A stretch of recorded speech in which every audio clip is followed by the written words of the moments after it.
Vow, view, vow, view, vow, view, vow, view, vow to view, vow, vow to view, vow, vow to view, vow, vow to view, vow, vow to view, vow, vow to view, vow, vow to view, vow, vow to view, vow to view each other's movies, even though we don't always like them, but it's okay because we love each other and movies too.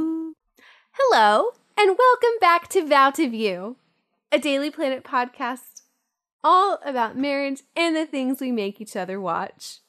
My name is Elyse Daly. And I'm Scott Daly. And together, we're the Dailies. Hi. Hi. What? What's up? Not much. We're doing a podcast. I know. We're doing it. It's Wednesday night. And the time is right. Okay, yeah. Why don't you freestyle this time? No. I'm ready for it. That's okay? not. And in 3, 2, 1, action. I'm so nervous. That's not really my role in the podcast. No, but I kind of freestyle. just want to see how you do. I don't- how you would fare as a freestyler. It's really, the lights are too bright in here, and I'm just I can turn the lights off. It's fine. I'm a little too warm, and I can turn the air down. It's fine. It's just not a good. It's not a good time. You know what I hear? Mm-hmm. Excuses. You know what I'm tired of? Excuses. This is Elyse going into teacher voice. No, this is Elyse going into just real life mode here. People, stop making excuses for things. Just do them. No excuses. I'm not freestyling. Hashtag no excuses. Hashtag no excuses 2018. This is 2018. Mm-hmm. No excuses. Okay. So, what are we doing? What is this? What's this podcast? I'm not excusing you. I'm not freestyling. This is a podcast like what I said earlier today. No just excuses. about 5 minutes ago. Not even 5 minutes ago. All about marriage and the things we make each other watch. Oh, yeah, that's right. This is the one where you and I pick something for each other to watch, and then we vow to view it. Vow to view. That's what the name means. Yeah. And then we watch it, and then we come on here. Why don't you say that again a little bit faster? What? Vow to view. Vow to view. Again. Vow to view. Again. Vow to view. Okay. Vow to view. Now. Vow to view. Vow to view. There you go. That's all. That's Thank what. you. That's all you wanted. That's all I wanted. Okay, I'm happy. Okay. Hashtag no excuses. Yeah, and then we come on here, we talk about the thing we watched, we talk about why the other person picked it, what we learned about them, if we had never seen it before, and just, just a good old conversation about the things we love and sharing it with And the each people other. we love. Because we love each other. Yeah. It's pretty good, right? It is. It's a pretty good reason to watch things. It is. It's a pretty good reason to get married. Yeah. Yep. Love. Yeah. It's a pretty good reason. It's a pretty good reason Think for so. anything. For anything. Elyse, Love is all you need. What was the theme? Love is all you need. The Beatles. That's not, the Beatles was not the theme of this week. Most of that song. Actually, that was just who sang it, not the theme of the song. The theme this week was wrapping up our Women's History Month. Yeah, it is the with end of some March. of our favorite women from TV. So we each chose a TV show that had a female lead. Some might just call that category like my Netflix does. It always suggests TV shows for me with strong female leads. I don't know why. Because you I don't are know. a strong female lead. I think it's just because that's the type of stuff that I like to watch. It's true. But yeah, so we each chose TV shows that we had watched and have female leads. And they just happen to be, in this case, both strong female leads. And I think if we look at both of the shows, they actually seem to have a lot more in common than you might have thought. Yeah, I mean, one of them is way better than the other. Mine. Well, let's not go crazy. You know. This was cool. This is the first time we've done television. We've done. It is. This is our 12th episode, and it's the first time we've done TV. And we love TV, so I don't know why we haven't done TV before. I mean, I watch a lot of TV. I probably like movies more than TV, but I watch a lot of TV. So we will definitely... But like we've discussed, the like lines between TV, movie with miniseries and stuff, they're starting to become more and more blurred. Yeah, absolutely. So like if you're talking about, you know, like those miniseries that you like, those I am. TV episodes that have like the shortened seasons. I mean, while it is quote unquote a TV show, it lends itself almost more to just like a 6-hour long movie. True. However, we both happened to pick this week 2 shows very much from the old guard of television. Yes. These were Agreed. Week-to-week episodic shows that had a serialized story across the season, Yeah. but still there was an episode usually has a complete story from beginning to end, and then it moves forward the overall plot a little bit. We both pick shows like that. So I'm kind of glad we both did, because now we don't have to juggle this idea of new TV and old TV. So it's just like, this is kind of... Yeah, because only one of us learned how to juggle in college, and it was not you. That is the world's biggest tangent. Anyways, just wanted to say I learned how to juggle. Okay. I wasn't very good at it. Okay. Sorry. I like watching stuff with you. Thanks. It's Why? fun. I don't know. It's just fun. Because you like watching my face as I watch I stuff love with watching you. your face. Thanks. This got me thinking. There was an article that came out. I think it was Screen Crush that wrote it this week. All about how watching TV or watching movies, going to the theater alone and watching movies, is a very enjoyable experience. Oh yeah. And I agree with that. I love watching. I love going to the theater. I used to be uncomfortable about it. I used to have this weird feeling of like people were going to be making fun of me. But going to the theater and watching movies by yourself is a great experience. Not that I don't love going to the theater with you. I do. I'm so happy I have a theater agree partner. that. I loved going to movies by myself. Like that point in time when I lived by myself for a while, and then even a little bit before that when I still had a roommate, but we kind of did our own things. I would just wake up on Saturdays, go for a run, put on my hat, and go sit in a dark movie theater and watch a movie. And it was really great. It's very empowering too. You just go and you do those things that people always think that you have to go and do with others together, and you just go and do them by yourself. Yeah. Why not? Yeah. You don't need anyone else. And I think there's like something to it, and we're kind of going off on a tangent, but this is kind of about seeing things with other people. So I think my tangent is legit here. Okay. You think your bunny's okay to chase? Yeah, I'm chasing it. I'm chasing it. I think and I don't experience this as much with you, but I think when you go see a movie in like a group event, there's kind of a pressure to, as you're walking out of the theater, to kind of come up with your opinion like right away. And this is what that article goes into, the fact that you're walking out and everyone wants to know what everyone else thinks, so you have to like come up with your opinion. When I go see a movie by myself, I usually sit there in the theater and let the credits roll, and I'm thinking about the movie. I walk to my car like in silence thinking about the movie. I drive home in silence thinking about the movie. Yes. What do I think about this? Yeah, exactly. So it's like you kind of process and you work through how the movie made you feel a little bit. I think if listeners out there, if you've never done it, go see a movie by yourself. Yeah. I have to do this all the time because Elyse won't go see horror movies with me. And I will say, if you're nervous about going by yourself for the first time, then start by going to an early showing, like a matinee on a Saturday. Which is really no one just will be in there. prime. Yeah. Oh, it's just wonderful. It's nice and clean. There's not a lot of people that are there yet. You just get to enjoy the movies. And you know what? So great. I love going to see movies with you. I do. I am so happy that I have a partner that can go see movies with all the time. Yeah. But I think, like any other thing in a relationship, it's good to get time apart sometimes. And I like that I'm basically forced to go see horror movies by myself because you won't go see them with me. Nope. So this like it kind of creates a mandatory separation for me to go off on my own and watch those movies, and I enjoy it. It's not something I'd want to do every day, but I like it. Good. I'm glad. Cool. I don't know where that came from. That was permission for me to never go see a horror movie with you again. Basically, unless you want to. We're going to see A Quiet Place next week. But that is Emily Blunt and John Krasinski, so it's not really a horror that film? scary. No. It is a horror movie. No. Though. It'll be fine. Okay. I'll be fine. Well, yeah, but you know what is a horror film? What? But what is scary? Your show Buffy. No, but we'll talk about that not later. Scary? No, scary bad. That's what it is.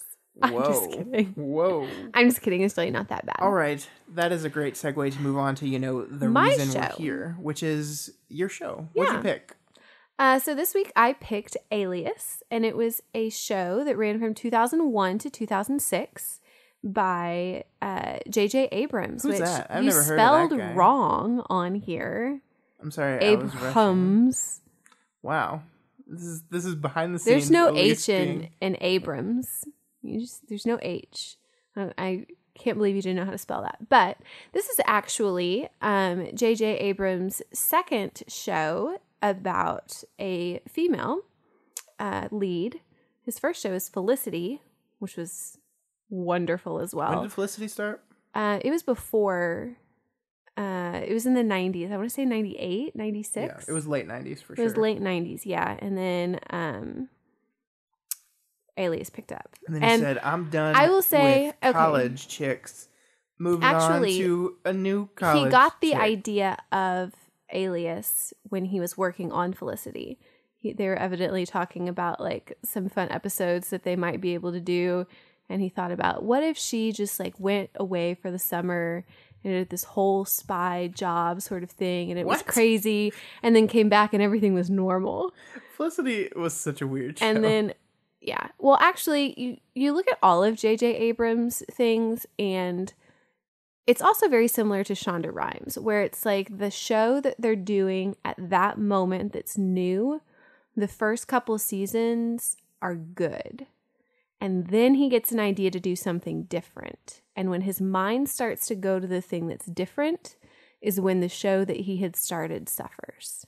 And that's definitely what happened with Alias. Because I will completely admit to you that the first 2 seasons are the best seasons. The third season, J.J. Abrams even admits, is an awful season and completely went away from what the story should have done. And then you have 4, 5, and 6, and no, 4 and 5. It doesn't go to 6 seasons.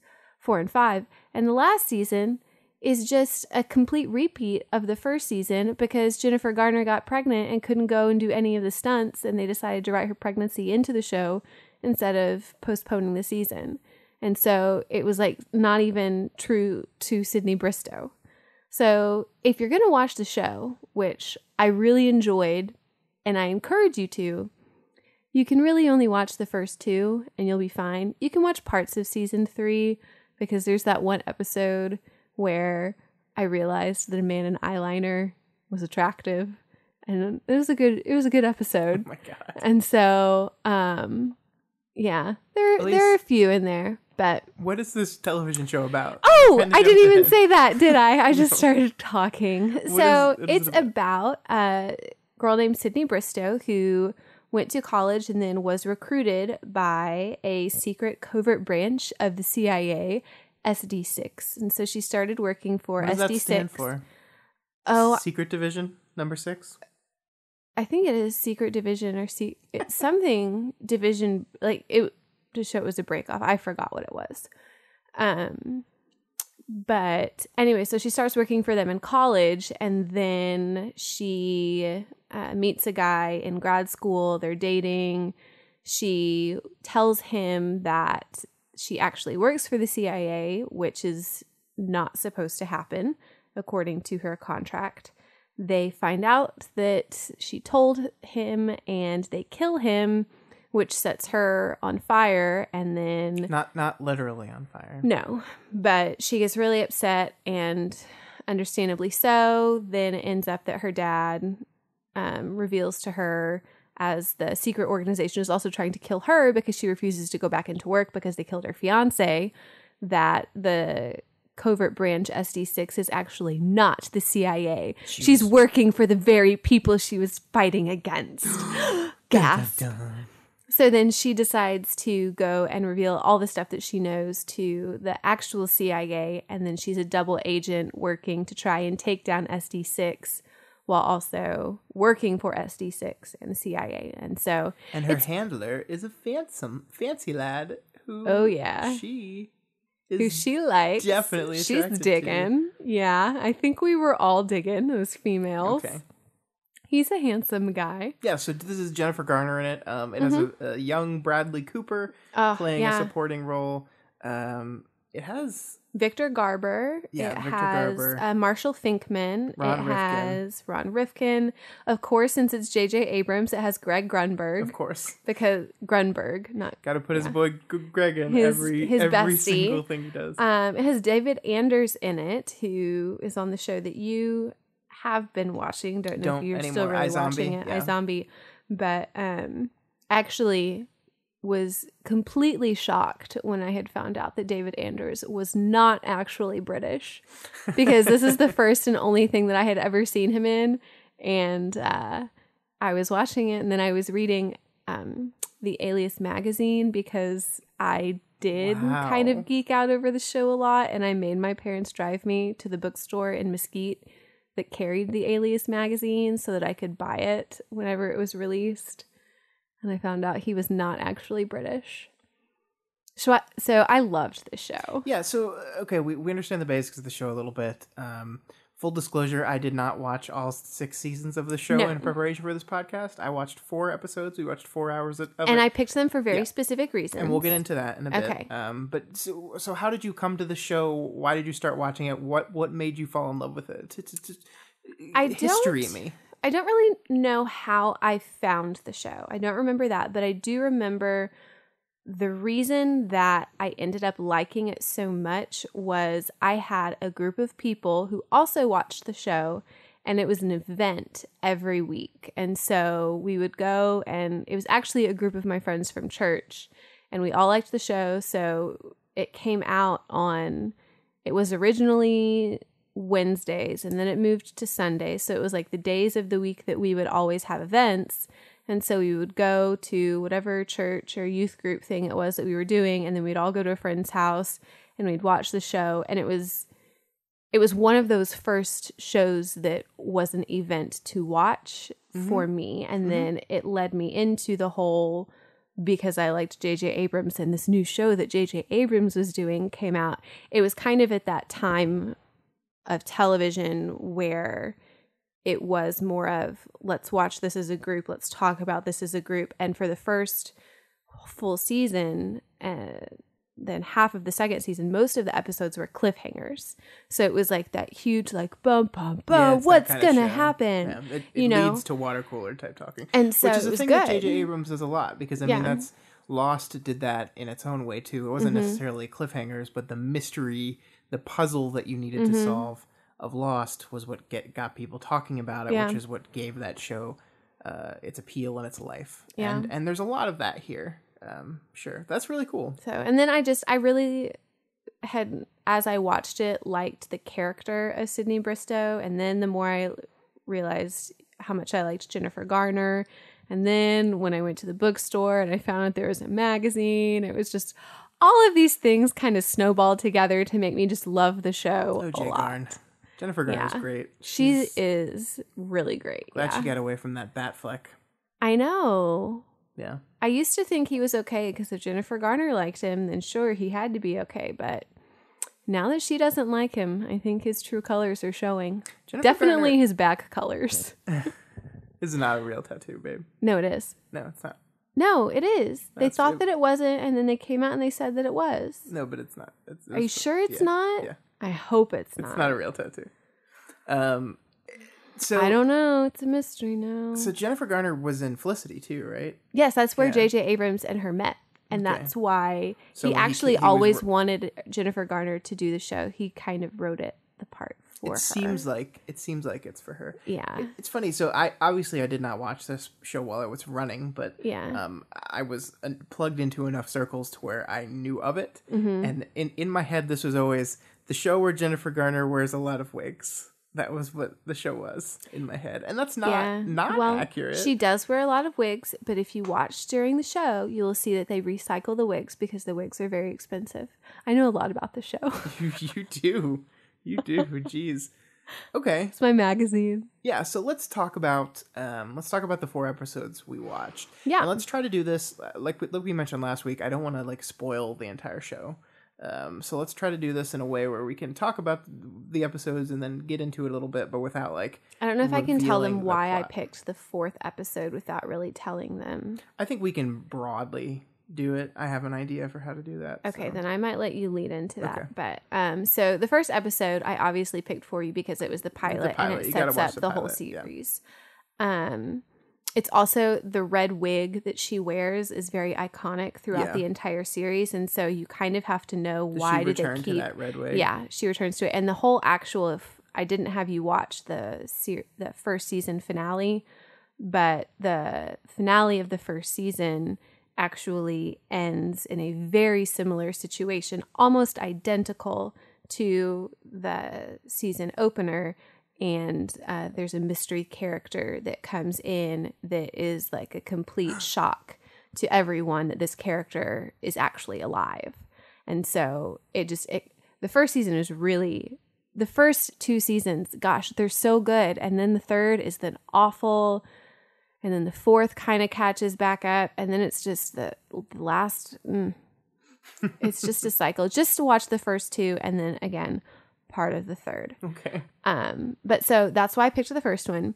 The second 2 episodes that I had you watch were purely just because I was trying to get you to at least semi-enjoy the show, and you love Quentin Tarantino. And so there are 2 episodes called The Box, and you don't want me to open the box. And he's so funny in it. So we watched those 2 episodes that he is a character, and he actually comes back for 2 more in a later season, but these are my favorite ones. I love Quentin Tarantino as a director. Yeah, he's not very good. He's not a good actor. He's not really in a lot of things in front of the camera, like actually acting. He does a lot of voice stuff as like little things in his movies. Well, he does roles in his movies, but they're normally very, very, very small and very, very limited. And these are very large. He's the villain of these 2 episodes. He's the antagonist of these episodes, and he's having to play this guy who's kind of goofy, but also kind of like the Box episode is very Die Hard-esque, and so he's trying to channel a little bit of Hans Gruber-ness, and it's just kind of like the entire the episode's named The Box, and every time he's talking about the box, because you don't want me to open the box. And I'm just like, Quentin, like, have you ever wished you were never born? It's Do you ever wish you could go back into your mother's womb? He just delivers the line so funny. I don't want to be overly critical, but the 2-episode thing is called The Box.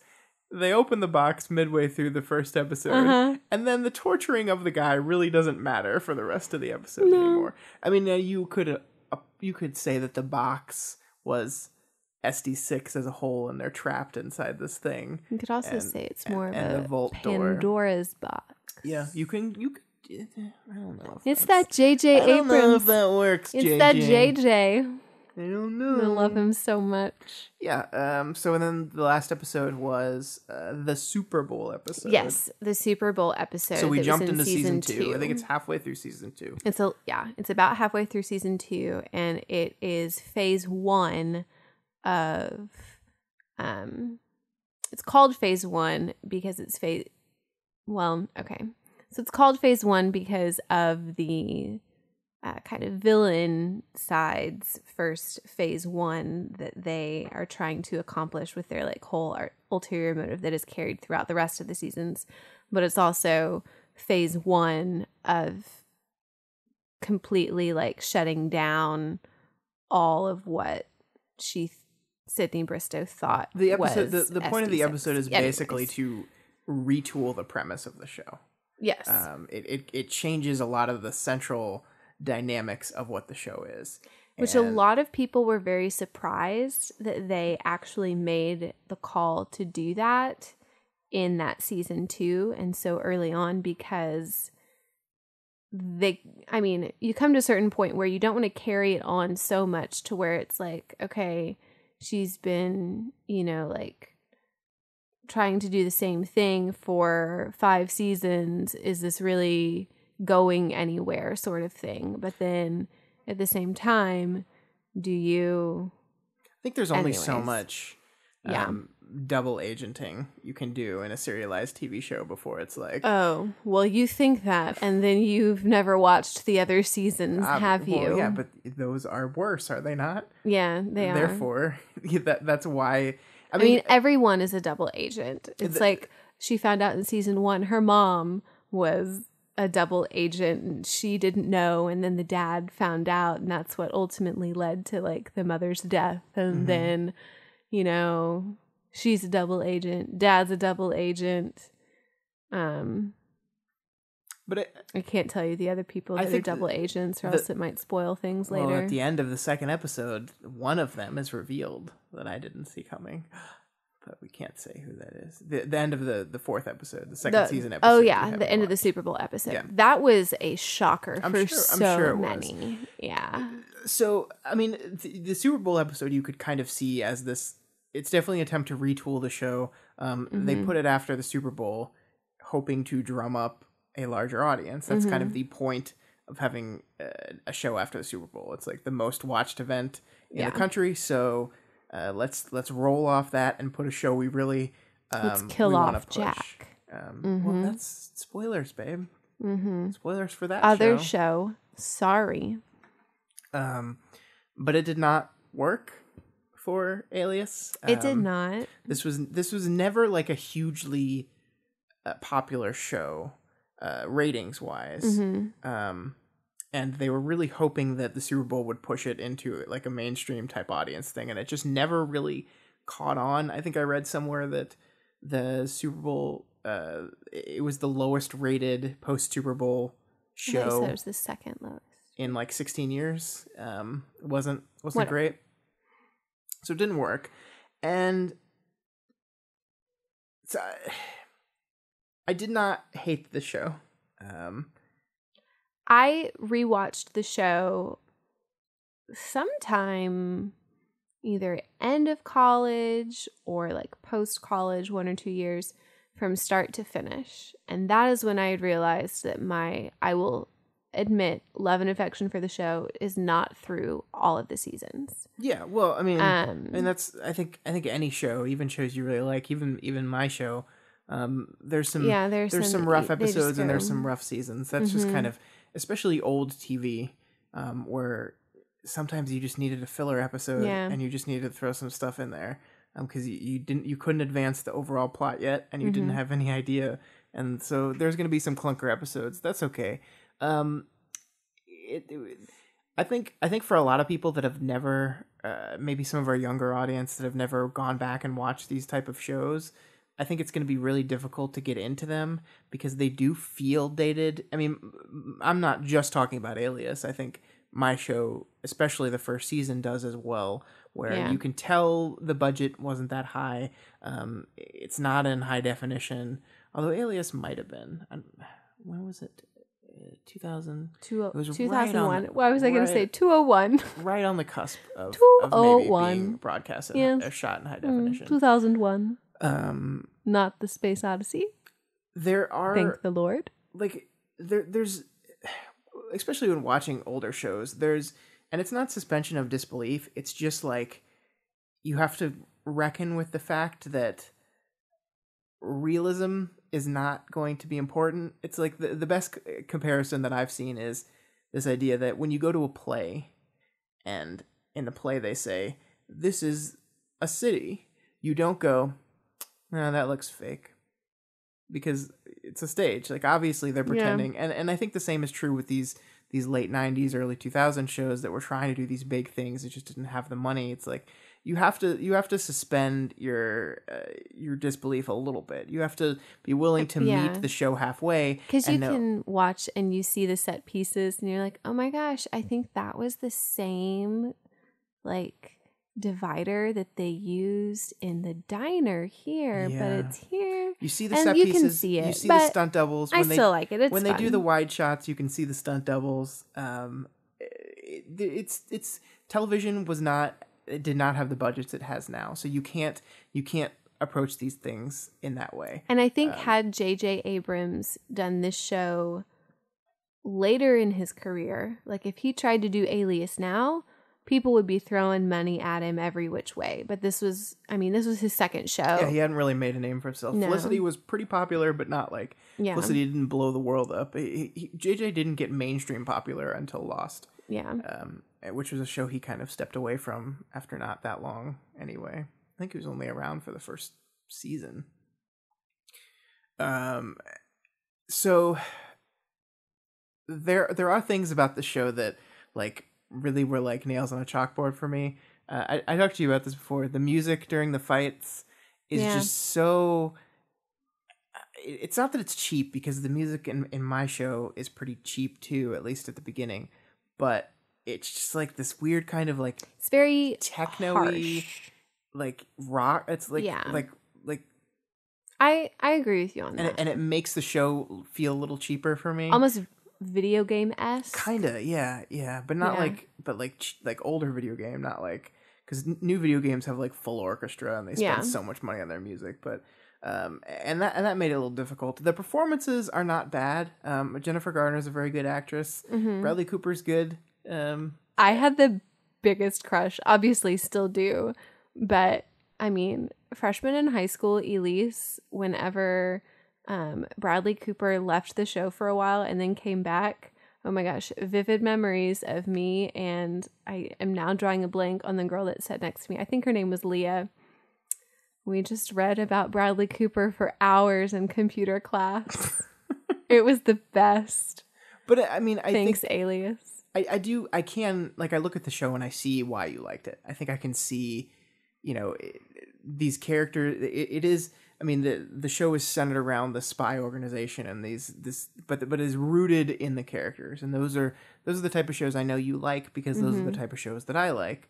That really the espionage, the action scenes, all this stuff is just like it's not the main course. Yeah. It's not why you go to the show. You don't tune into Alias to see Sydney Bristow fight people with kind of slow, not great choreography, not filmed great. You see it because you like the characters and want to see that drama, and the drama just happens to be laid on top of this espionage story. Yeah. This is a story about a woman dealing with relationships with her father and with her mother, and the guilt over her responsibility basically over the death of her fiance, and that is dramatically engaging. It is. And Jennifer Garner definitely helps sell it. And that's why, I mean, I don't see myself doing it anytime soon, but I would love to go through and watch those first 2 seasons at I'll least. watch the first 2 seasons with you, and I will pick a couple episodes from season 3. See, I really liked season 3 because there's a lot of Sark in seasons 2 and 3, and Sark was one of my favorite characters. Yeah. But I mean, he actually ends up being in the whole series a lot more because the fans really liked him, and so he's a fun actor. I mean, judging by the little bit I saw of this, and then of course the 3 seasons of iZombie, he was a very interesting character in the show too. Yeah. He plays a bad guy pretty well. And he's Sloane's like protege. So it was an interesting person to bring in. All right. Anything else about Alias? I think it's cool that like I knew you liked the show. I had no idea the level at which you liked the show. You didn't know I had the magazine. I didn't know that. That was like live while recording revelation. And I think that's cool because like this is something you were obviously, it was a big part of your life while it was going on. It's cool to get to know those things. That's why I like this project so much. Like I think the show that I'm going to talk about is very similar for me, that this was a huge part of my life, and I have very specific reasons I know why it is or why it initially became that. And that's a cool window into me, and yours was a cool window into you, and I want to travel through this window. I want to see more of it. So okay, we can travel. We'll do it. Right after a break from our sponsor. We're moving on. We're taking a break now. Oh no, I thought that was your segue into taking a break. Yeah, but I was gonna say it, and then you just we're gonna come back with my television show this week. Brought to you by Reese's Egg Peanut Butter Cups. Once again, Elyse. It may not be a cup. It might be in the shape of an egg, but everyone knows the eggs are better than cups, anyways. Elyse has decided that she thinks it's hilarious for her to be eating on every single episode. I think we need sponsors. So that's what we're going to do, is Elyse just going to eat desserts and beg for sponsors and give free advertisement for no reason. Oh, no. And drop chocolate. Drop some peanut butter. And drop chocolate. Okay. So yeah, we're going to be back. We're going to be back with my... Not nutritious. With my television show right after this. Elyse, put down the chocolate. It's a break.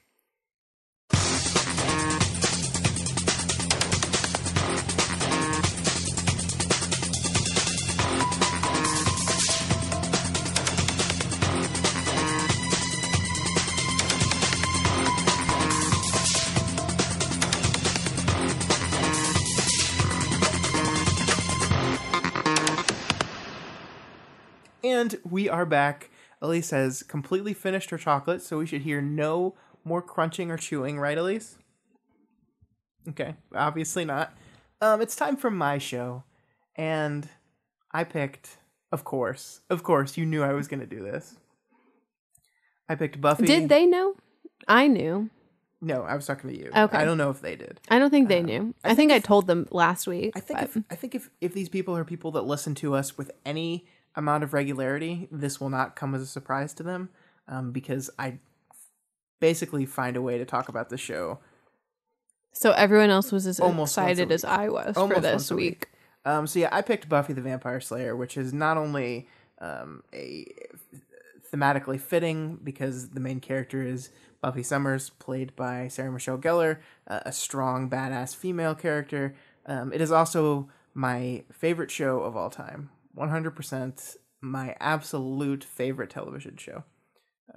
So if people don't know, Buffy the Vampire Slayer is about a teenage girl chosen to be the Slayer, which is one woman in all the world selected to wage the war against vampires and demons and all this other stuff. It was created by Joss Whedon. It ran from 1997 to 2003 for 7 seasons.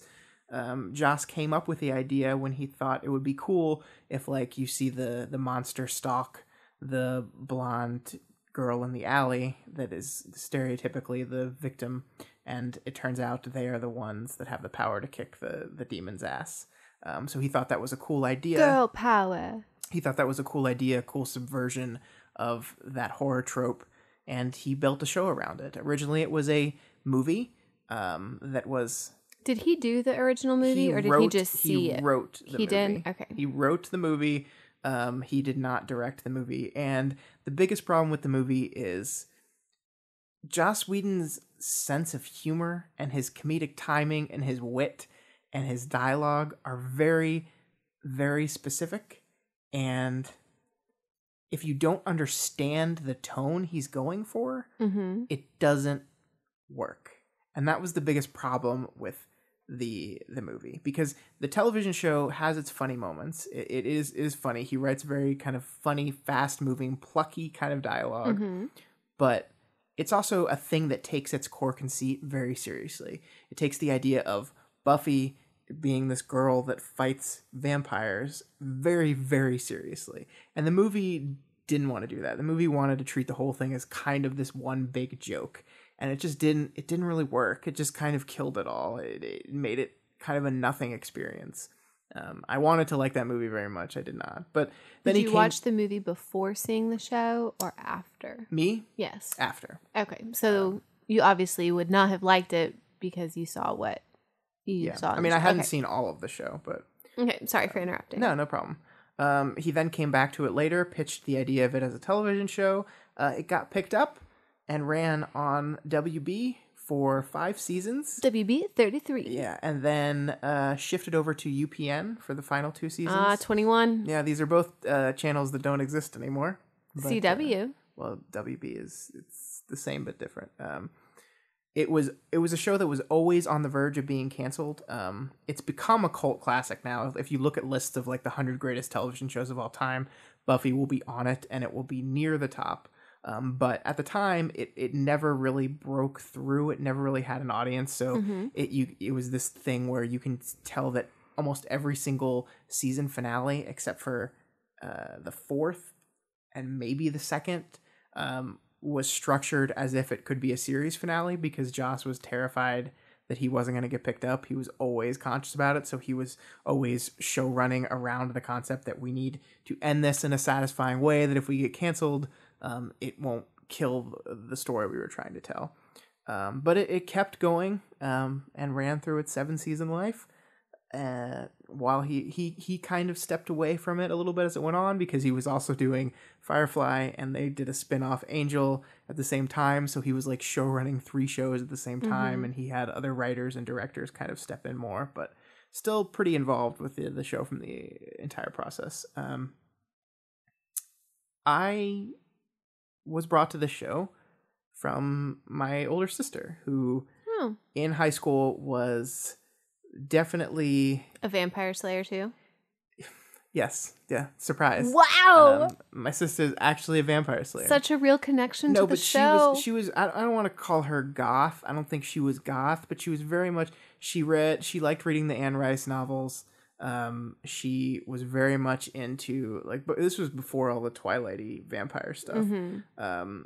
She loved The Craft, is a film she really loved. I remember her and her friends all dressing up as the Craft witches. And this show came out, and it's kind of right up her alley. And so she would watch the show, and it came out in 1997, so I was 12 years old, and I was little Scotty. I was in full on. Aww. I was in full on. My sister is like this thing above me that I admired, and I saw this as an opportunity to like hang out with my sister, so I would watch the show with her. And did it work? I mean, Cindy and I did not have a good relationship until we were both adults, just kind of the way it was. Nothing against either of us specifically. It's just kind of the way our brother-sister arrangement happened. But yeah, I mean, we did both like this show, and then she went off to college. She was the same age as Buffy, which is something she loves. Yeah, Buffy graduated from high school in 1999. So did my sister. She went off to school, and I kept watching the show after she was gone because I was really into it by then. It was like you were watching your sister. Yeah, and so I love Joss Whedon. I love all of his work. You and I were actually for a short amount of time talking about... We don't know how he does it. When we were trying to come up with ideas, Elyse and I knew we wanted to do a show. We just were trying to figure out what we wanted to do, and this is the one we eventually settled on. But yeah, we went all over the place and doing like a... We don't know how he does it. Yes, that was the proposed name of the Whedon podcast. If anyone tries and steals that... TM. There, we're good. We trademarked it. That's all you have to do. I don't know if you knew that. You just say it and... How about we just set it in here, and so everyone's going to know that we dated it, and it is, you are thieves. It is Wednesday, March 28th, and we've just come up with that idea. Thieves. So if you steal it. Yeah, so I will find you. I love... And Sydney Bristow you. I think Joss Whedon, not only is he a master of character, he's a master of dialogue. I think he weaves story in such a really fascinating way. And the way he builds drama and conflict that are around these characters, and he really puts his characters through the ringer. He's like, everyone thinks of George R.R. Martin as the guy who likes to kill your characters, but Joss Whedon will kill characters left and right if he thinks it's going to help a dramatic moment land, and it does. And I find his writing infectious. I find his characters fascinating. I love every single one of these Buffy characters. I know you do. There's a lot of pushback against Xander in 2018 because Xander is a very problematic character. He is very much playing a teenage boy with a lot of issues. There's some homophobia in there. There's definitely some late 90s issues in there. And it doesn't help that Joss Whedon has said publicly that Xander is kind of the Joss Whedon surrogate amongst the cast because it's the person he relates to so much. So Interesting. And because of that, I think the show lets Xander get away with some of his behavior without really being punished for it. Like, it's okay for a teenage boy to act like a stupid teenage boy sometimes, but I think the world of the show should make it clear that that is not good behavior by showing consequences for the character. And I think Xander, out of all the characters on the show, gets the least amount of consequences, which isn't great, especially in a show that I think is powerfully feminist. This is a show, the entire concept of the show is a bunch of old dudes thousands of years ago decided that in order to fight evil, we're going to make one random teenage girl have to do all of our battles for us and ruin her life. And so it's basically this idea of this woman fighting back against not only the evils in the world, but the people that like chose her to be this slayer, to be this killer. Mm-hmm. And that's a really, I mean, I think this was a formative feminist piece of the late 90s, early 2000s. This had gay characters in it before a lot of other shows did. Didn't you say there was something about like they couldn't show him kiss the first time? Yeah.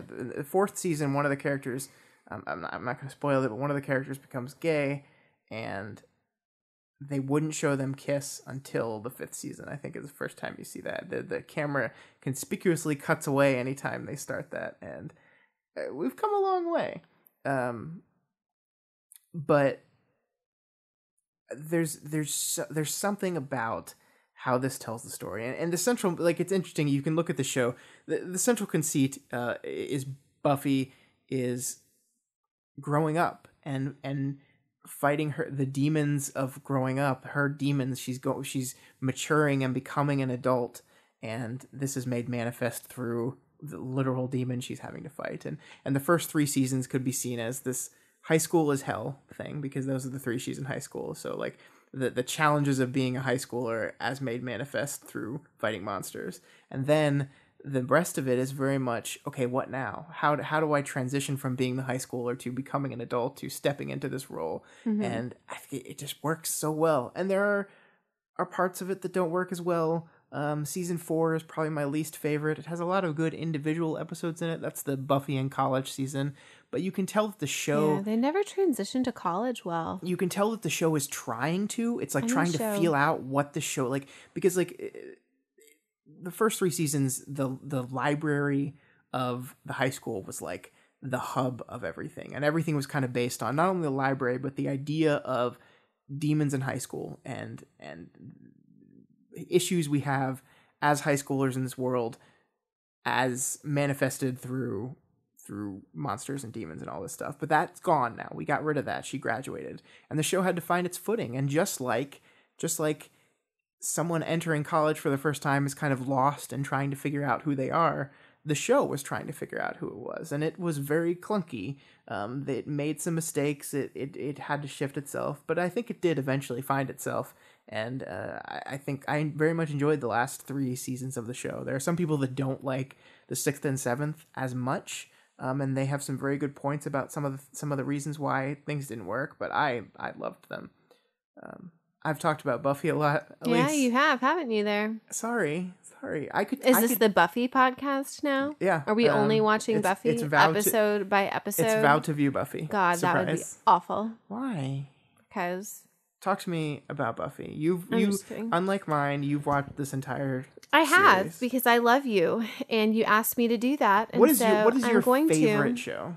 What is your absolute favorite show? I don't even know. I mean, if you pick a favorite show, this is my favorite show. If you pick a favorite show, I will leave this podcast and I will go watch it until I'm done. I told you what I wanted you to watch in exchange for Buffy, and you still have not watched all of it. We had this conversation already. I know. I'm just saying.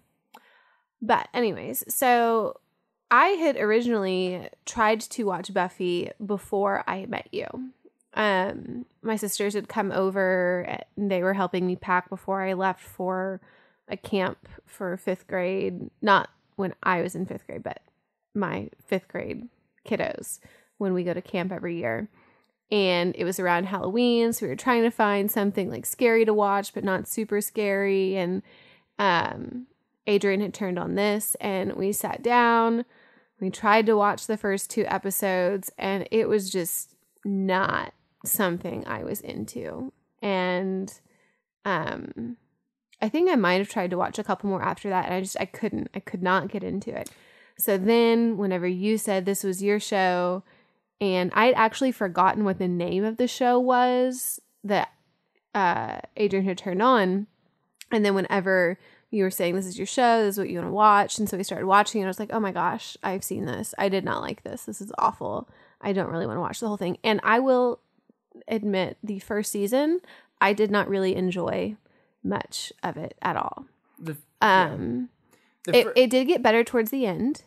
So this was a mid-season replacement. So basically a show got canceled halfway through the season. I forget what it was called. I don't know. I don't even remember. But they basically ordered this. So the first season's only 11, 12 episodes. So they basically were like, hey, Joss, go. You have basically no money and very little time. So, yeah, the first season is rough. The first season is very much the show trying to decide what it wants to be. It's very much like the fourth. Seems like it does that a lot, yeah. Well, things change. I think that's the beauty of television, that you can see it morph and change, and Alias did that too a little bit. We saw that one episode. The show was trying to rediscover what it wanted to be, but by the end of the first season, I think the finale of the first season, you can see that Joss and the actors and the writers and the directors have finally kind of gotten what they want this to be. There's a speech by Buffy given near the beginning of that finale that I think is what Buffy is. She basically says something to the effect of, Giles, I'm 16 years old. I don't want to die. And it's this beautiful performance by Sarah Michelle Gellar. It's sharp dialogue. It's dramatic. It's devastating.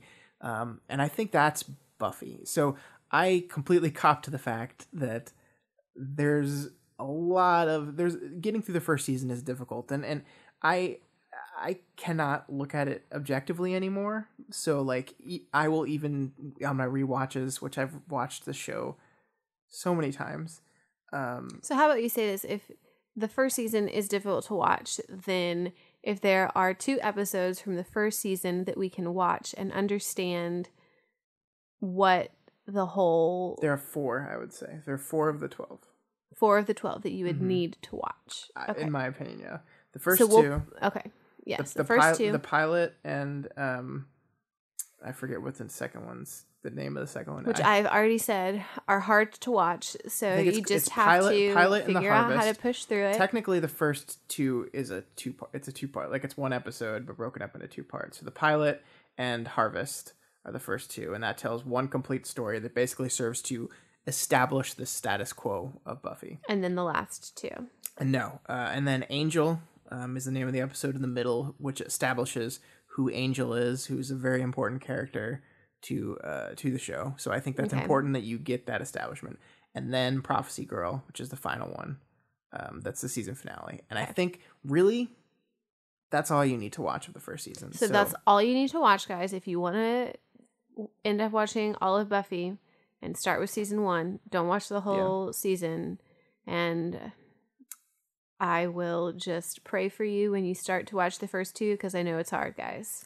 I know that it's going to be difficult for you, but it's okay. Again, like we said with Alias, it does get better. And like we said with Alias, I think you need to watch the show with the state of mind that you would if you're sitting down to a play.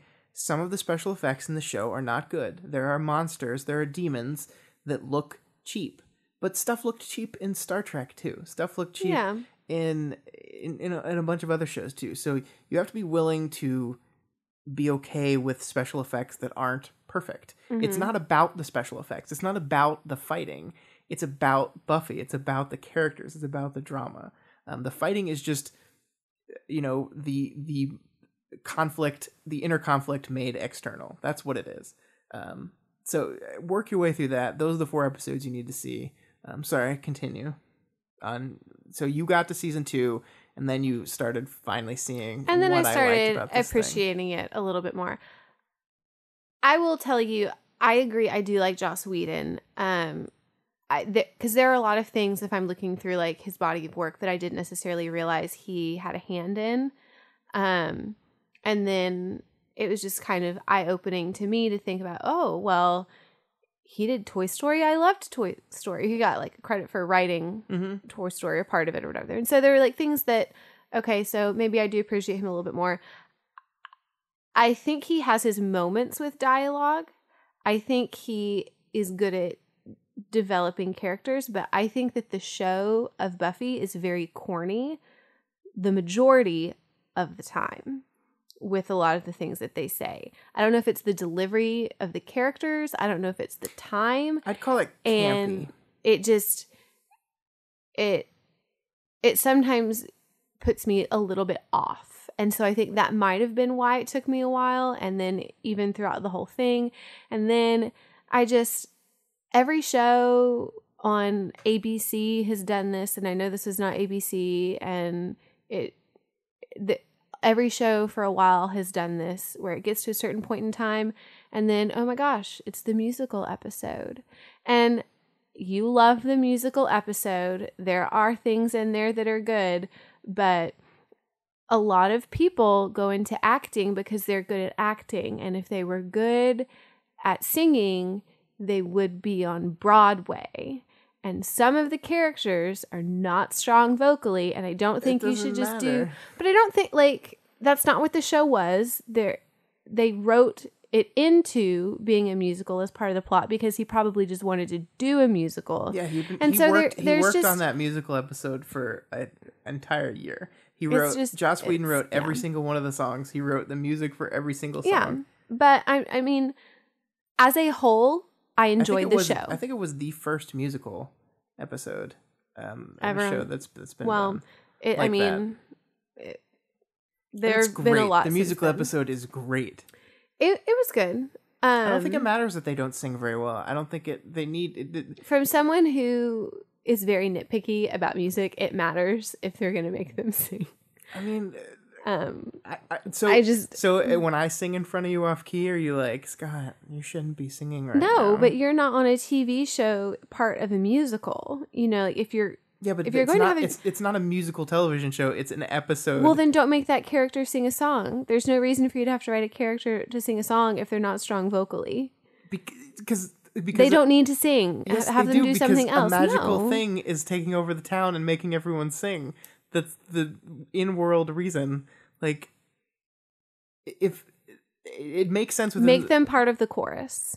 I mean, they do that. Like, Allison Hannigan can't sing, and she doesn't have her own song in this. She barely sings. Yeah, so don't. There are other people. Anyways, so that's ridiculous. As a whole, the show is fine. It took me a while to get started. I cried at the end because my favorite character died. And so, I mean, like, there were things that I liked. Many times in this damn show. Like, every season finale. Yeah, that didn't happen to me. But there were a couple of characters that I really did like. Buffy was good. I was never and have never been a Michelle Trachtenberg fan. She was in Gossip Girl too. And she was in another movie, Get a Clue. I think it was Get a Clue. Or some, like, young movie. And I never really liked She's pretty her divisive, on screen. even amongst fans, I think. And so, but, I mean, I loved Cordelia. Loved Spike. Loved Anya. Loved Willow. Buffy was good. Buffy's the main. I guess you kind of have to like Buffy. She was okay. How can you not like Buffy? She's a badass. Xander was interesting. But I mean, overall, it was good. I'm not surprised in the slightest that when we had an opportunity to pick a TV show about women, this was the show that you'd pick. I think that even if we did an episode like similar about something else, you could still pick Buffy because you'd go back and you'd talk about something else with Buffy because you could talk about Buffy all the time. And aren't there like courses and colleges and things like that talking about the themes of Buffy? Oh, I don't know about that. It is probably, you know, there's a lot that you can talk about and a lot that you can break apart. But there's that with a lot of different shows and a lot of different things too. But this was formative to me. Like this was a show that put forth a woman as its lead, and she was strong. She was not just physically strong, she was emotionally strong. She was the leader. She helped the team. She cared for her friends. She was a badass, and she was a badass person, warrior, friend, woman. She was all these things, and I was a teenage boy, and this is where your love for women, strength was born. I call myself a feminist. That's why you love me. And I think my feminism came from the show. I think my understanding of women and my respect that I have for women and how I process through these really complex emotions of being a nerdy guy who was terrified of talking to women, but not having that fall into a toxic kind of MRA masculinity terribleness where like you turn that fear of women into a complete disrespect for women. I think part of the reason why that did not happen to me and I did not become this person is because of my love for this television show and my love of the female characters in this television show, Buffy Summers specifically. And that was like, that's a super big deal to me thinking back on it. And it's one of those things where I don't even think like I probably wasn't even conscious of it as I was watching it the first time. It's just something that happens to you. And that's why I think shows like this and representation like this and pushing different types of characters, women, minorities, LGBT people is so important because it can have that transformative effect on people without them even realizing it, because you're just exposed to it. I was in the middle of being obsessed with comics and video games and all this super nerdy stuff, and in the middle of it was this show about this badass chick, and I got made fun of for it. Like I had friends who wrote off the show as, especially after Twilight came out, because they just kind of lumped all vampire fiction into the same thing. It's like, oh, you mean the show about the girl? But this show changed me. And I'm glad that you had something that pointed you to that, because I know that I've talked to you earlier in the year, not about movies, but about books and about how there are certain populations that are not represented as well in works of literature, and how that's impacting, my kids at school about how they view just any character in general. Because, like how I was telling you a couple months ago, we were reading a book and then they had to draw a picture of the character and it did not say anything about, like color of skin, like hair color, anything. There was just a pencil sketch of the character in the book, and every single one of the people in my class made the character white. And it was like, because white is default. But there's also, it's just like there's not a lot of books out there. That was one of the things that I was looking for over the summer too, is trying to find books that I could put into my library that exposed kids to other stories than what is either similar to what they've read before or similar to them. Because even if, you're a Black kid, you may not have read a story about someone from India, or so it's like you have to find some way, whether it be through television and this medium that helps you realize things about women and understanding them, or whether it be books and understanding, I think that's the importance of television, movies, art, books, art, in general, that it's important to represent a variety of different people. Word. Yeah, completely. Representation matters. Representation matters. Representation matters. Yeah. Cool. Yeah, but also she punches vampires a lot. Well, Sydney Bristow punches people a lot too, which is what I want to talk about now. Is how similar these shows were. Yeah. And how similar, really, J.J. Abrams and Joss Whedon are. Because did you know there's like this huge debate between J.J. Abrams and Joss Whedon There's a debate. Oh my gosh, it's a versus thing. It's Joss Whedon. Well, yeah, there was one thing that I read and he the won. mystery box. But yeah, because both of them have made huge contributions to modern sci-fi. And they both kind of had similar starts. They both have made great contributions to large franchises. They both had these, strong female television shows. And it's just, I was thinking about just our shows in general, and I was thinking, oh my gosh, yeah, Sydney, she's kicking people. There's Buffy kicking people. Here's Spike with a fake British accent. Here's Sark with a fake British accent. Yeah, here's Xander. Here's Bradley Cooper. Obviously, they're it's just completely tonally dissonant type shows. They're really, the shows do not have a lot in common besides that the character parallels. Yeah. But I think it's funny because when you look at J.J. Abrams and you look at Joss Whedon, it makes so much sense that the show J.J. Abrams would make would be a spy thriller with hundreds of cliffhangers, and the show that Joss Whedon would make is just genre fiction, like fantasy genre fiction that is a focus on characters. Like Buffy does not deal in cliffhangers very often. There are some, but this is not the type of stories that Joss Whedon is interested in telling. But of course, J.J. Abrams is interested in telling it. The mystery box reveals and secrets are like what Joss Whedon lives in. Like that's the type of story. J.J. Abrams. Yeah. J.J. Abrams. Sorry, that's the type of story he loves to live in. So it makes absolute sense that while yes, these two things have very similar elements to it, and while these two creators are very similar in some ways, they come to it from a completely different goal, a completely different finish line, and you can see that reflected in these two shows that we picked. I think that's kind of cool. And in the two big franchises that they've paid into also.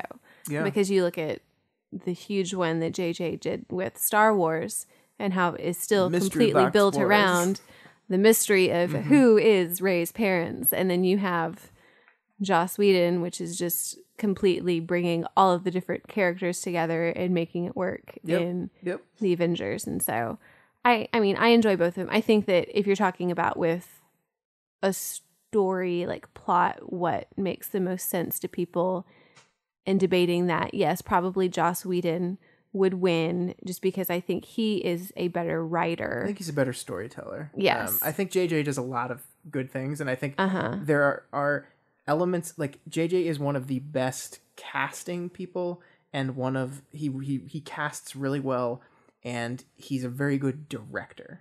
I think he's a better director than Joss. Joss does some interesting stuff with the camera, but Joss you can always tell is a TV director. Even in Avengers, which I think is a great movie, it's not the most flashy directed thing. Whereas I think JJ loves flash.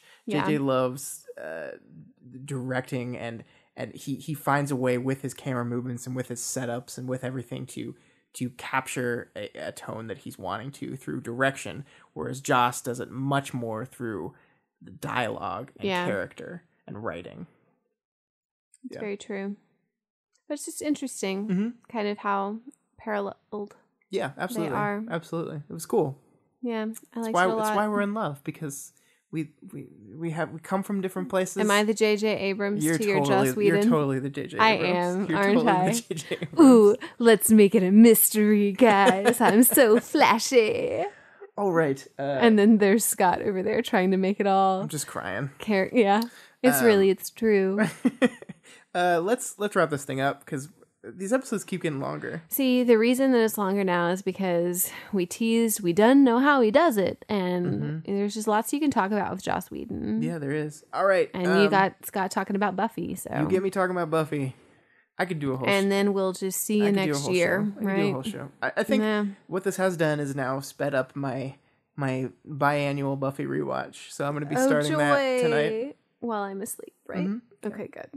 All right, let's go into viewer question content from last week. Yeah, last week's question. Asked people last week, what show do you always nag people to watch? Because Scott always nags people to watch Buffy. Fun fact. I might not nag people to watch Alias, but, it's fine. I have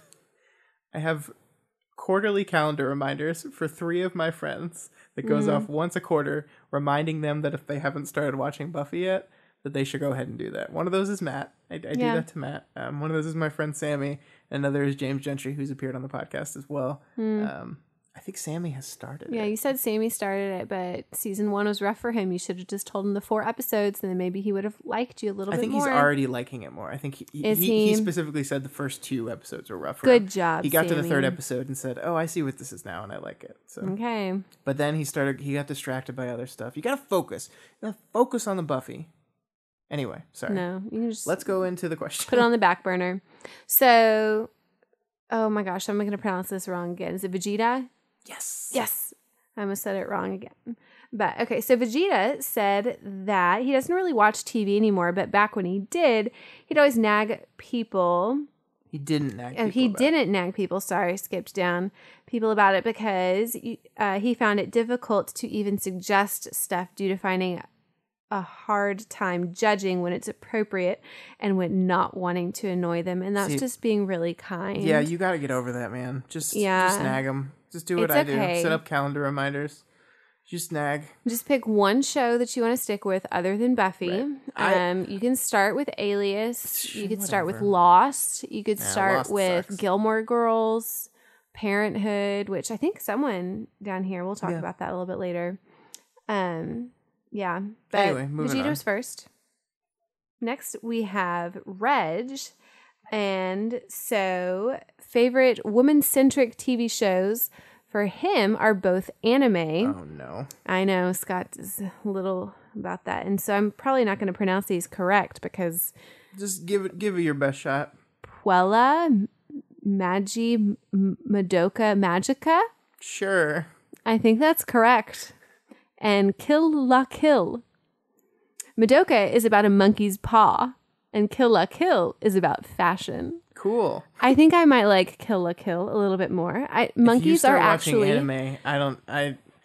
Monkeys are my favorite animal, so maybe I might like thing about a monkey's paw. I think it's monkey's paw, like the thing that grants wishes. Monkey's paw. Oh, not like a literal. That's monkey's a little paw. different, but I do like monkeys.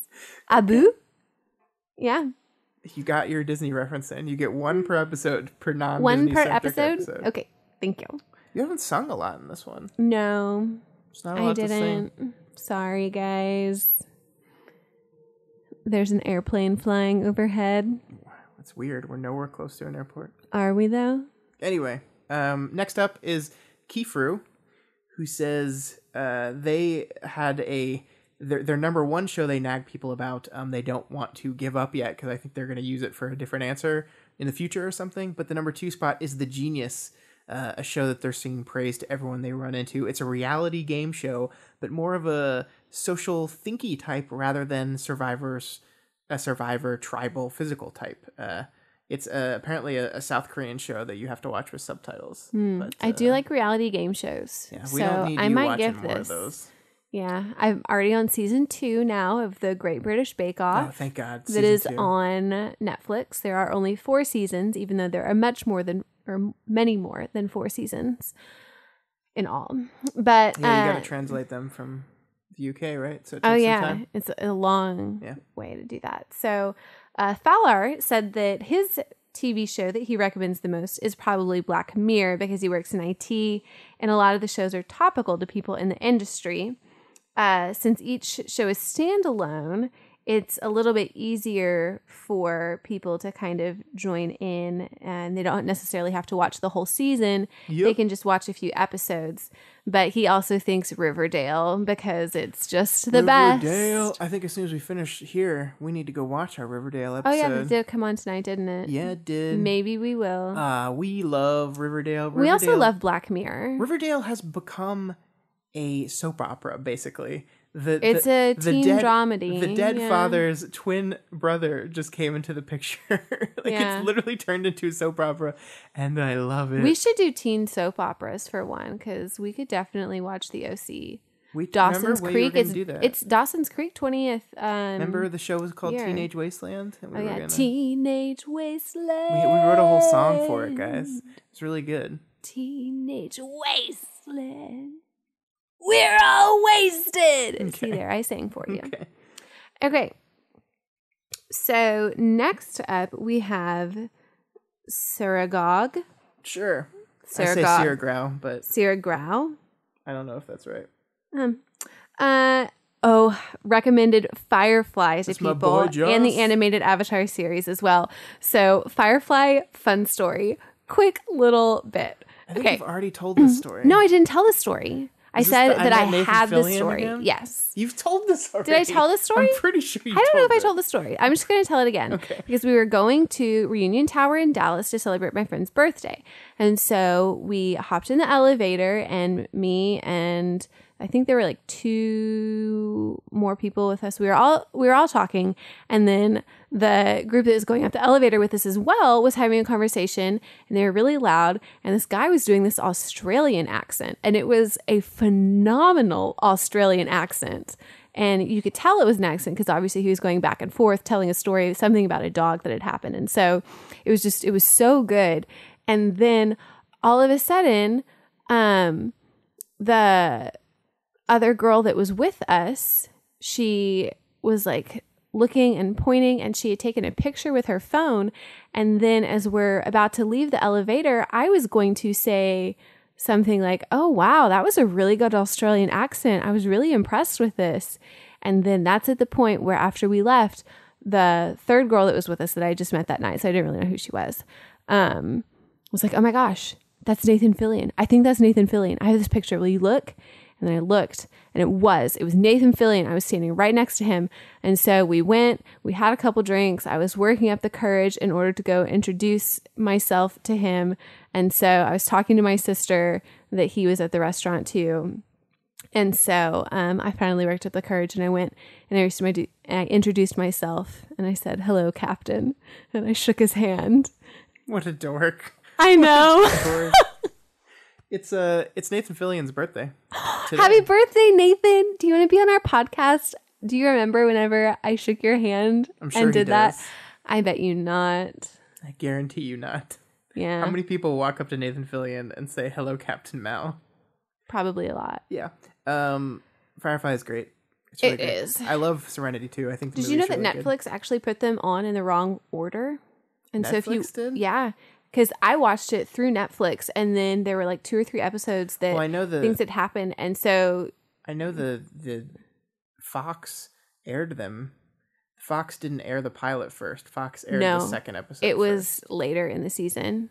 There were things that had happened out of order in the plot, and I was like, "What is going on with this?" And then I researched it, and they had said that Netflix had put them on in the wrong order. Firefly. It's always dealing with shit. Yeah, it's so good though. I'm glad that you recommend that. Mm-hmm. And of course, we've never seen Avatar, so we can't really recommend that. Oh, yeah. Sorry. TMS says in honor. Are you going to make fun of their name again? No, I am going to figure out what it means, though. Yeah. I'm going to do a little bit of research and then see what I can come back with. Yeah. Yeah. I think it means the money shot. No, I don't think that's right. In honor of Women's Month, TMS is passing over their typical favorite TV show ever and say, without a doubt, 30 Rock.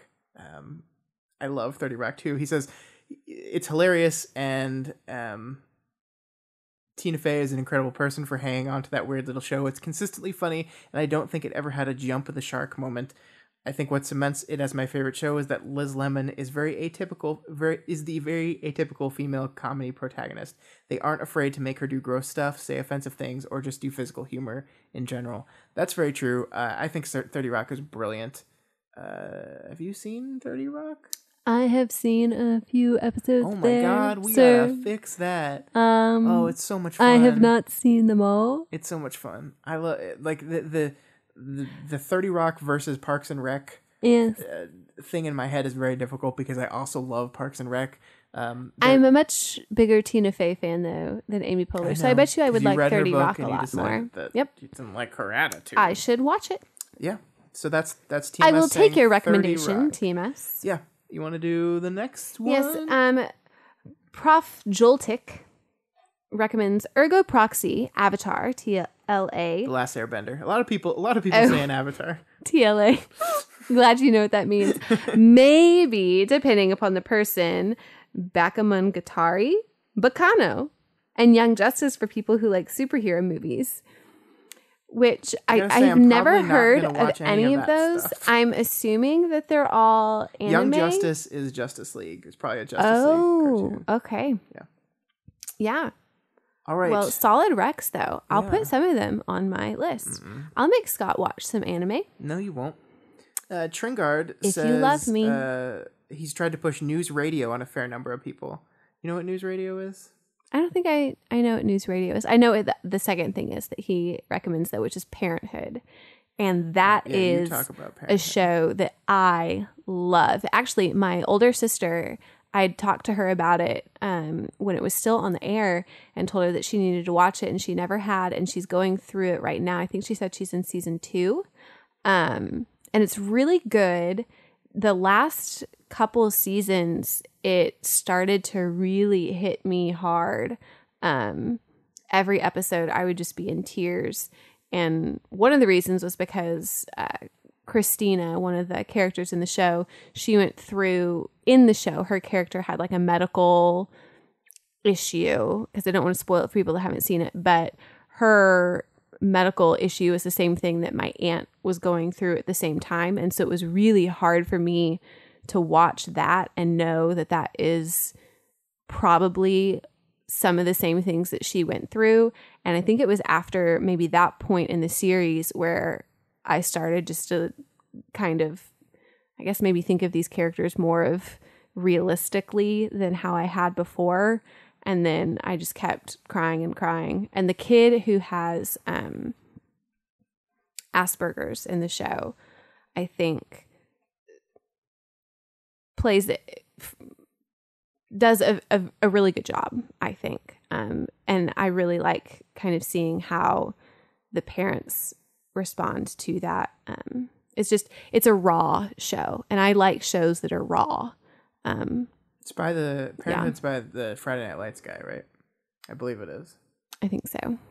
Which is another really good show I liked. Yeah. News Radio is a sitcom from the 90s. That's Phil Hartman in it. I don't know. I've seen some of it. I never got too into it, but from what I hear, it is pretty good. Last but certainly not least, we have F. Joe Kaju. Joke Jew. Yeah. Who says It's Always Sunny in Philadelphia and Brooklyn Nine-Nine, which are two shows that this guy right here just two loves. Thumbs pointing at him. It's Always Sunny is so funny. It's not your type of humor at all, Elyse. I think you've watched some of the episodes with me. No, I like It Sunny in Philadelphia. Right? Yeah. Huh. In college, I actually spent the whole summer watching like the first 2 or 3 seasons when it was catching up to the current one. I was by myself in the apartment, working during the summer, taking summer classes. Why not work out to It's Sunny? So funny. And Brooklyn Nine-Nine is really good too. I've only seen the first 2 seasons of that, and then I kind of fell behind on it and never caught up. But I do. This reminds me that I need to get through Brooklyn Nine-Nine. Thanks for that rec. Yeah. All right, so that's it for last week's question. A lot of answers this time. There were. It's almost as if we whine on the podcast about how people don't answer, they'll do it. Thanks, guys. I'm glad you liked my whining. So next week, our topic for next week, we couldn't come up with a theme this time. We just got through our Women's History Month, so we thought, let's just do kind of like a potpourri grab bag. Ooh, potpourri. Yeah. Sponsor number 2. Okay. Potpourri. Spray it in your toilet before you go. It'll keep the room fresh. Kind of. Fresher than it would be. Why are we talking about pooping on this podcast? Why not, Scott? Why not? What we're doing is we're just doing like a grab bag where I think Elyse and I just specifically set out to, with no particular theme in mind, pick a movie that the other one had never seen. So that next week will be a full blind viewing for both of us. And Elyse, what did you select? I picked the movie Death on the Nile, which is based on an Agatha Christie book. It's a Hercule Poirot book. Yeah, and so I know you've got some ties to that character. Yeah, we'll talk from all your about past, that on the podcast. But it's a really good. It has a lot of big name stars in it. I can't wait to watch that. That's been on. That's been one of the things that's been on my list to see for a long time, and I just haven't gotten around to it. Yep. I picked for you Spike Jonze Joaquin Phoenix. Joaquin Phoenix, Scarlett Johansson. Story. And Amy Adams. Isn't she Amy in Adams it too? is in it. Yeah. Called Her. Mm-hmm. This is a wonderful movie about a man that falls in love with his computer. And it's beautiful. Is it about you? Well, I do love your computer. Old Computy over here. Yep. Computy, is that her name? Need a better name. Yeah. This actually, fitting in what we were talking about with seeing movies by yourself, Her is a movie I saw by myself one Saturday morning in a movie theater, and I'm so glad I watched that movie by myself because it's a movie all about loneliness, and I think it's the perfect movie. So it really hit you hard in the to heart. watch by yourself. So I can't. This has been something that I've been meaning to get you to watch for a while now. Should I watch it by myself? If you want to, sure. You can watch it by yourself and with me, and then compare. I don't want to watch it twice. But that's Her. That's my selection for next week. And for you guys... we have a question for you. We have because a question. Both of these were movies that obviously we haven't seen. So there are big blind spots, big things that are gaps in our film viewing. And so we thought we would see what is your biggest film blind spot, the movie that you really feel like you should have seen by now and you just have not gotten around to it. Yeah, what's that? And as you're answering that, when you come up with that, maybe try to fit it in next week. Maybe come up with your answer and then try to find time to fit it in. And if you do find time to fit it in, let us know what you thought of it. Yeah. That'd be cool. And if you don't really know what the movie is that you think is just the biggest film gap, just give us a topic and we'll see if you've got something that you're missing. Like, have you seen this musical? Have you seen this? Is that it? I don't know. That's it? Yeah. Have you seen this action movie? The genres for Elyse are musical and... action movies. Everything else? Have you seen this indie flick? That's not really a genre, though. Whatever. I was just trying to come up with That's something the question. We look forward to your answers. As always, you can answer us via the Discord chat. If you are a patron, you can answer us via email at dailyplanetfilms@gmail.com. You can comment on this on YouTube or on our webpage, dailyplanetfilms.com. And anywhere. You don't have to answer in any specific place. We actually prefer email because it's a lot easier to get through, but yeah, otherwise I do scroll through the Discord. She does. That's Elise's job. I'm good at it. She's doing great. I'm so proud of you. Thanks. All right, that is it for this week. If you like this podcast and want to see more of it, you can head on over to dailyplanetfilms.com. You can see this show and all the other shows and content we produce. This podcast is on its own feed, which you can subscribe to on iTunes, Google Play.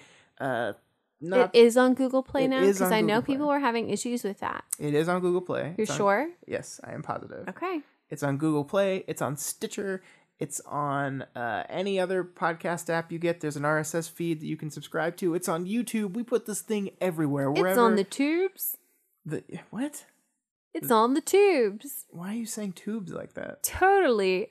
I don't know. What are you trying to do a Californian accent? No. Okay. All right. Also, guys, Elyse. And girls. Guys and girls. Elyse is disappointed in you all. Elyse, tell them why you're disappointed in them. I can't even speak it. I can't even do it, guys. I have nothing to read. You have no reviews. I have no reviews. Reviews to read. I don't get to do any funny accents. I don't get to sing any tunes. I got nothing for you. And you know why? It's all your fault. So you know Shame on you. Shame. Shame. Shame. Shame. So you know what you guys need to do? You need to head on over to iTunes. Shame. You need to click that 5-star button, or if you don't want to give us 5 stars, you don't have to, but do it. And you need to write us a review. And in that review, you can tell Elyse how you wanted to read it. You can, if she wanted to do it in an accent, if you want her to make up the thing, if you want her to sing it, just tell her what you want her to do. Just tell me what you want. And what do you want from me? Will do it. All right, guys. Why? That's going to be it for us this week. Elyse, thanks for watching Buffy. I love you. I love you too. I love you almost as much as I love Buffy. I'd believe it. All right, guys. We will talk to you all next week.